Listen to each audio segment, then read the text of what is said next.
Assalamualaikum warahmatullahi wabarakatuh. Perkenalkan, nama saya Rahma Ilahi dari kelas 1A. Di sini saya ingin memaparkan materi tentang sistem kardiovaskuler dan sistem pernapasan. Baiklah, dalam sistem kardiovaskuler, tiga komponen ini sangat berkaitan, yaitu jantung, pembuluh darah, dan pembuluh limfe. Anatomi fisiologi jantung, organ muskuler berongga berbentuk kerucut atau piramida terbalik, letak di dalam perikardium pada mediastinium. Jantung dibagi ke dalam 4 bagian, yaitu atrium dextra, atrium sinistra, ventricle dextra, dan ventricle sinistra. Fungsinya yaitu memompa darah ke seluruh tubuh, arteri membawa darah dari jantung, vena membawa darah ke jantung, dan kapiler sebagai penghubung antara vena dan arteri. Selanjutnya, atrium dextra berada di bagian atas kardiodextra. Sebagian besar terletak di belakang sternum. Terdapat pembuluh darah besar yaitu vena cava superior dan vena cava inferior. Pembuluh darah yang kecil yaitu sinus coronarius. Kemudian ventricle dextra berdinding tebal membentuk sebagian besar jantung. Terdapat katup tricuspidalis, valva arterioventricular dextra, arteri pulmonalis menuju paru-paru. Atrium sinistra, ruang berdinding tipis, letaknya di bagian belakang jantung, 2 vena pulmonalis pada tiap sisi. Ventricle sinistra, ruang berdinding tebal pada bagian kiri dan belakang jantung. Dindingnya 3 kali lebih tebal daripada ventricle dextra. Katup mitral atau valva anterioventrikular, pembuluh darah aorta yang menyebarkan darah ke seluruh tubuh. Lapisan-lapisan jantung yaitu perikardium, miokardium, dan endokardium. Pembuluh darah yang tersambung ke jantung. Jantung dextra, vena cava superior dan vena cava inferior meruangkan darah ke atrium kanan. Terdapat katup semilunar eustachius, kaya akan karbon dioksida CO2. Arteri pulmonalis membawa darah keluar dari ventrikel kanan menuju paru-paru.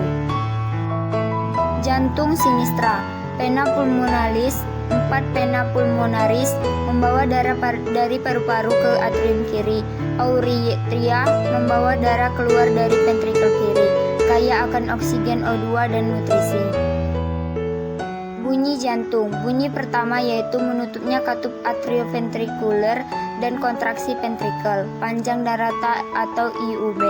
Bunyi kedua menutupnya katup aortik dan pulmoner, pendek dan tajam atau disebut dengan DUB. Sifat otot jantung, kemampuan berkontraksi, konduktivitas atau daya antar, ritme atau bunyi yang teratur. Denyut arteri atau denyut nadi, darah yang dipompa jantung dan gelombangnya teraba, misalnya arteri radialis, arteri temporalis, arteri duralis pedis, dan lain-lain. Nilai normal pada denyut nadi pada BBL 140 kali per menit. 1 tahun pertama 120 kali per menit, tahun kedua 110 kali per menit, balita 96 sampai 100 kali per menit, 10 tahun 80 sampai 90 kali per menit, orang dewasa 60 kali per menit. Faktor yang mempengaruhi denyut nadi yaitu lifestyle, anatomi sistem pernapasan atau pernapasan respirasi adalah faktor yang mempertahankan proses pengendalian udara yang mengandung oksigen O2, pengeluaran karbon dioksida CO2 ke lingkungan, elastisitas dinding pembuluh darah. Oksigen yang dibutuhkan untuk proses respirasi sel ini berasal dari atmosfer yang menyediakan kandungan gas oksigen sebanyak 21% dari seluruh gas yang ada. Manusia membutuhkan suplai oksigen secara terus-menerus untuk proses respirasi sel dan membuang kelebihan karbon dioksida sebagai limbah beracun. Produk dari proses tersebut, pertukaran gas antara oksigen dengan karbon dioksida dilakukan agar proses respirasi sel terus berlangsung. Respirasi dapat dibedakan atas 2 jenis, yaitu respirasi luar, pertukaran antara O2 dan CO2 antara darah dan udara. Respirasi dalam, pertukaran O2 dan CO2 dari aliran darah ke sel-sel tubuh. Respirasi dilakukan dengan 2 cara, yaitu respirasi dada. Otot antar tulang rusuk luar berkontraksi atau mengerut. Tulang rusuk terangkat ke atas. Rongga dada membesar yang mengakibatkan tekanan udara dalam dada kecil sehingga udara masuk ke dalam badan. Yang Yang kedua, respirasi perut. Otot diafragma pada perut mengalami kontraksi. Diafragma datar. Volume rongga dada menjadi besar yang mengakibatkan tekanan udara pada dada mengecil sehingga udara masuk ke paru-paru. Otot tulang rusuk berkontraksi sehingga rongga dada mengembang. Otot tulang rusuk relaksasi sehingga rongga dada mengempes. Alat-alat pernapasan yaitu 1.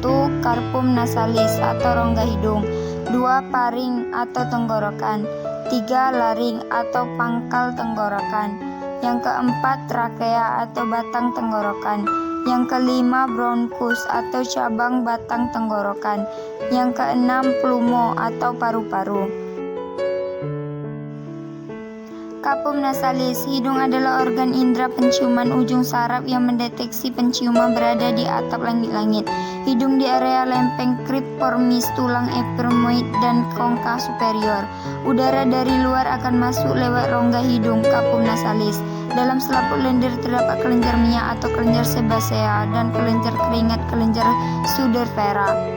Terdapat kongka yang mempunyai banyak kapiler darah yang berfungsi menghangatkan udara yang masuk di sebelah belakang rongga hidung terhubung dengan nasofaring melalui 2 lubang yang disebut konae. Udara yang dihirup dari lubang akan membawa zat kimia seperti aroma. Udara tersebut disaring bulu hidung, kemudian zat kimia yang terbawa udara akan melebur bersama dengan lendir di dalam rongga hidung. Zat kimia diterima sel olfaktorius yang peka terhadap rangsangan bau berbentuk uap atau gas. Informasi rangsang menuju otak sehingga aroma tercium akan terdetek.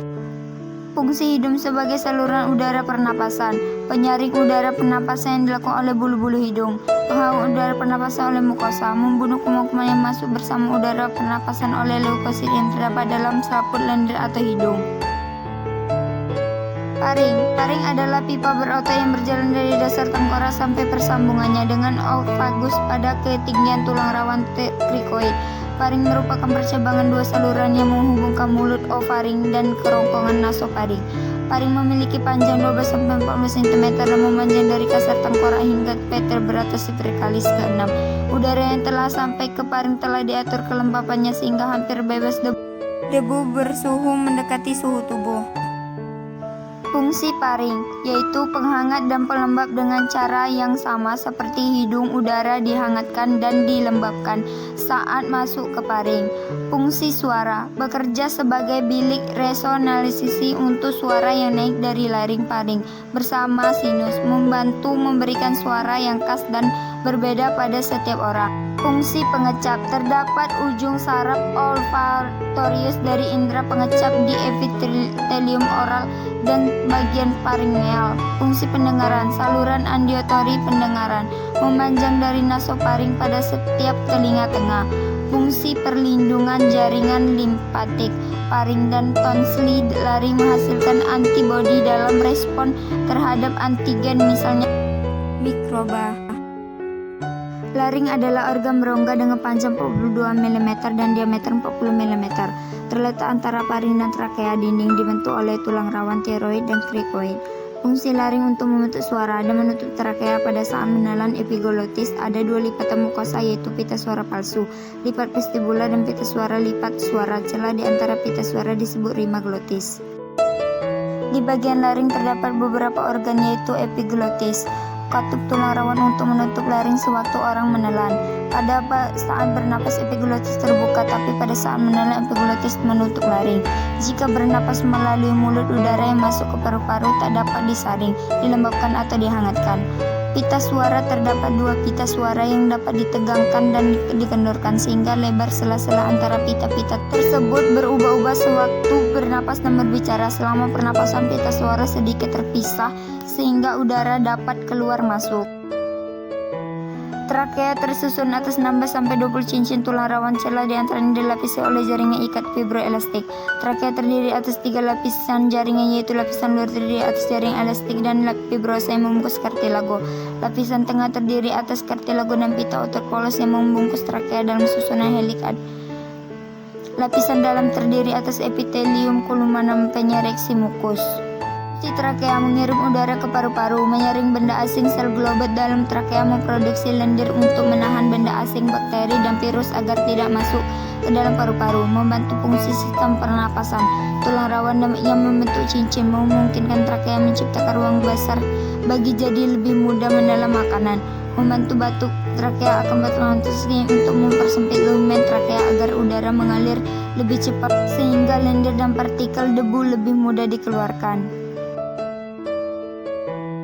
Bronkus merupakan percabangan trakea. Setiap bronkus primer bercabang 9-12 kali dengan diameter yang semakin kecil. Cabang utama trakea disebut bronki primer atau bronki utama. Bronki primer bercabang menjadi bronki lobar, bronki segmental, bronki subgemental. Struktur bronkus primer mirip dengan trakea, hanya cincin berupa lempeng tulang rawan tidak teratur. Struktur mendasar dari paru-paru adalah percabangan bronkial yang selanjutnya secara berurutan adalah bronki, bronkiolus, bronkiolus terminalis, bronkiolus respiratorik, deoxyte alveolar, dan alveoli. Bronkus mematikan udara dari mulut atau hidung tiba di alveoli dengan bersih, membantu mengeluarkan debu dan partikel asing yang berisiko membahayakan paru-paru. Menghasilkan dahak untuk mencegah peradangan pada bronkus. Dahak yang dihasilkan dinding bronkus ini dapat mencegah debu dan partikel berbahaya lainnya. Bronkiolus, cabang ke-12 sampai 15 bronkus tidak mengandung lempeng tulang rawan, tidak mengandung kelenjar submukosa otot polos bercampur dengan jaringan ikat longgar epitel kuboid bersilia dan sel bronkioler tanpa silia clara. Laminar verruca, cabang bronkus kanan dan kiri bercabang lagi menjadi bronkus lobaris dan segmentalis. Percabangan ini terus menjadi kecil sampai akhirnya menjadi bronkiolus trim. Tidak diperkuat oleh cincin tulang rawan, hanya otopolos sehingga ukurannya dapat berubah.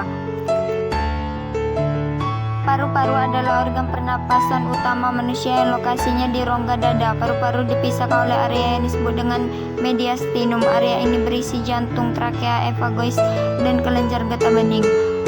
Paru-paru sebelah kanan memiliki massa yang paling besar karena memiliki lobus yang lebih banyak.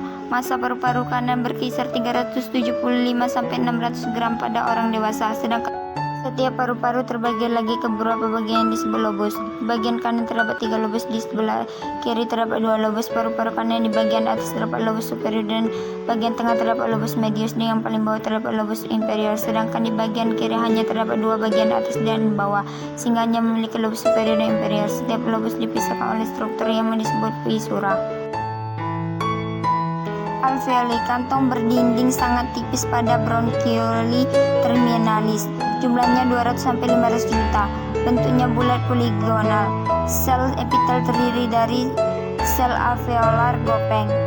Jumlahnya hanya 10%, menempati 95% alveolar paru. Sel alveolar besar, sel alveolar tipe 2. Jumlahnya 12%, menempati 5% alveolar. Fungsi alveoli adalah memiliki peran sebagai tempat oksigen dan karbon dioksida saling bertukar. Setelah oksigen diserap, darah akan mengalirkan karbon dioksida menuju alveoli untuk menghembuskan keluar. Karbon dioksida sendiri dianggap sebagai limbah dalam tubuh. Pertukaran antara oksigen dan karbon dioksida tersebut terjadi pada dinding alveoli dan kapiler. Pleura, membran serosa pembungkus paru. Jaringan tipis ini mengandung serat elastin, fibroles, kolagen. Yang melekat pada paru disebut pleura visceral, yang melekat pada dinding disebut pleura parietal. Di antara pleura visceral dan parietal terdapat fungsi pleura sebagai pelumas sehingga memungkinkan pergerakan dan pengembangan paru secara bebas tanpa ada gesekan dengan dinding dada. Ciri khas mengandung banyak kapiler dan pembuluh limfe. Fungsi pleura membantu mengoptimalkan fungsi paru-paru saat pernapasan. Sebagai kantong tempat paru-paru menukar oksigen dari udara dengan karbon dioksida yang ada di darah. Fungsi mekanis pleura adalah meneruskan tekanan negatif toraks ke dalam paru-paru.